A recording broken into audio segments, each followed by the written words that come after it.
जय श्री कृष्णा।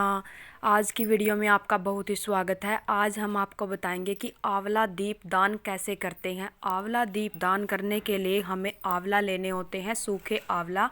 हम 5 भी ले सकते हैं, 7 भी ले सकते हैं। पुष्प लेने हैं, चंदन लेना है, सिंदूर लेना है और पतासे लेने हैं, गंगा जल लेना है और कोई हमें फल लेना होता है। और यहाँ पर हम आपको बताएंगे कि कैसे आंवला दीप दान किया जाता है। सबसे पहले हम यहाँ पर जो हमने ये थाली ली है उसके अंदर सिंदूर के साथ हम यहाँ पर स्वास्तिक बना लेंगे। स्वास्तिक हमें सिंदूर के साथ भी बना सकते हैं, हल्दी के साथ भी बना सकते हैं, जो भी हमारी इच्छा हो उसके साथ हम यहाँ पर थाली में स्वास्तिक बना सकते हैं।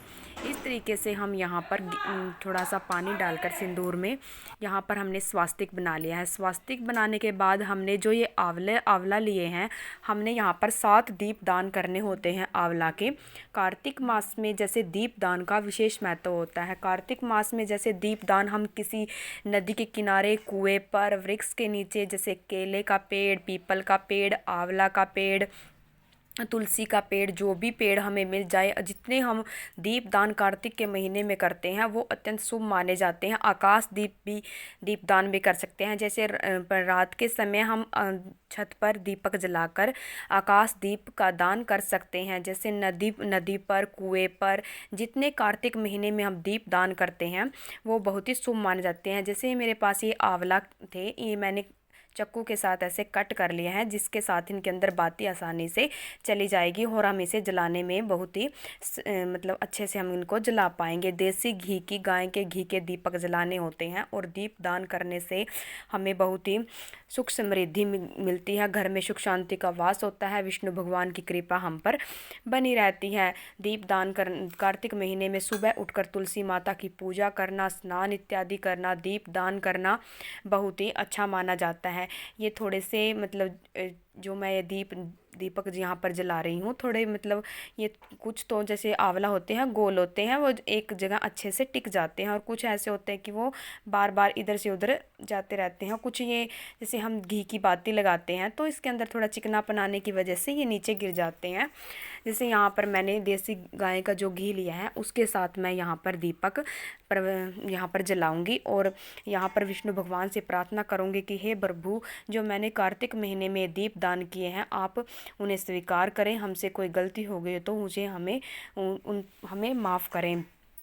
कार्तिक महीने में जो कोई भी तुलसी माता की सेवा करता है और दीपदान करता है उसे उसे कभी भी जैसे किसी भी आर्थिक समस्या का सामना नहीं करना पड़ता। उस पर विष्णु भगवान की जो असीम कृपा बनी रहती है, घर में सुख शांति बनी रहती है। जितने भी हमसे दीपदान हो हमें उतने ही दीपदान करने चाहिए। दीपदान करना चाहिए। कार्तिक महीने में दान पुण्य करना और जैसे कि गाय की सेवा करना, तुलसी माता की पूजा करना, विष्णु भगवान की पूजा अर्चना करना अत्यंत ही शुभ माना जाता है। सुबह शाम जैसे हम कार्तिक के महीने में पथवारी लगाते हैं और तुलसी माता की पूजा करते हैं, ज्वारे बोते हैं, 5 अनाज बोते हैं, उन पे सुबह शाम दीपक जलाना, उन और कच्चे दूध के साथ उनकी पूजा करके आना बहुत ही शुभ माना जाता है।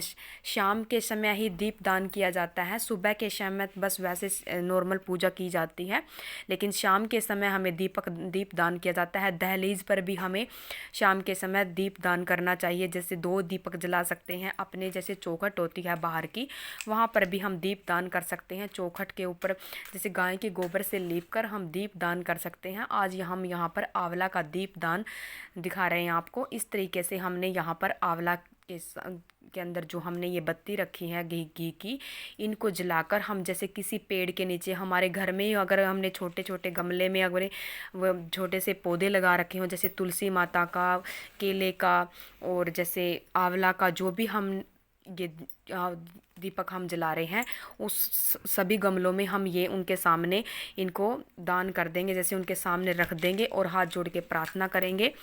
अगर घर में हमारे पास ये पौधे उपलब्ध नहीं है तो हम मंदिर में जाकर भी, शिव मंदिर में जाकर, वहाँ पर हमें मंदिर में हर जैसे पौधे मिल ही जाते हैं।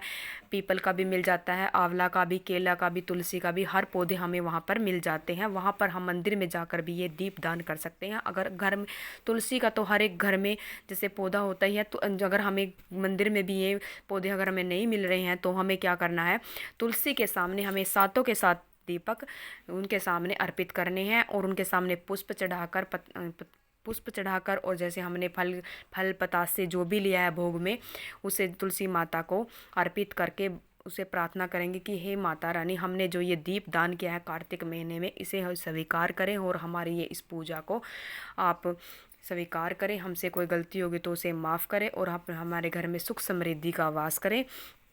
हमें पुष्प जरूर चढ़ाने होते हैं। पुष्प जैसे भगवान के जैसे कभी कोई भी हम पूजा करते हैं उसमें पुष्प जरूर चढ़ाने होते हैं। पुष्प चढ़ाना होता है, चंदन अर्पित करना होता है, खील पतासे का भोग लगाना होता है। जैसे धनतेरस आएगी, धनतेरस पर भी हम दीप दान करते हैं। जैसे अपने वहाँ पर दीपक जलाते हैं, घर में दिवाली में भी दीपक जलाते हैं। ये जैसे कार्तिक के महीने से यह दीप दान शुरू हो जाता है और जो पूरे कार्तिक के महीने यही दीप दान हमें करना होता है। इस तरीके से यहाँ फल अर्पित करना है, पतासे अर्पित करने हैं, खील पतासे का भोग इसमें अत्यंत शुभ माना जाता है। और यहाँ पर हाथ में जल लेकर 7 बार वार कर उसमें इसको मिनसना होता है और भगवान से प्रार्थना करनी होती है कि हमारी पूजा को स्वीकार करे। जय तुलसी माता, जय।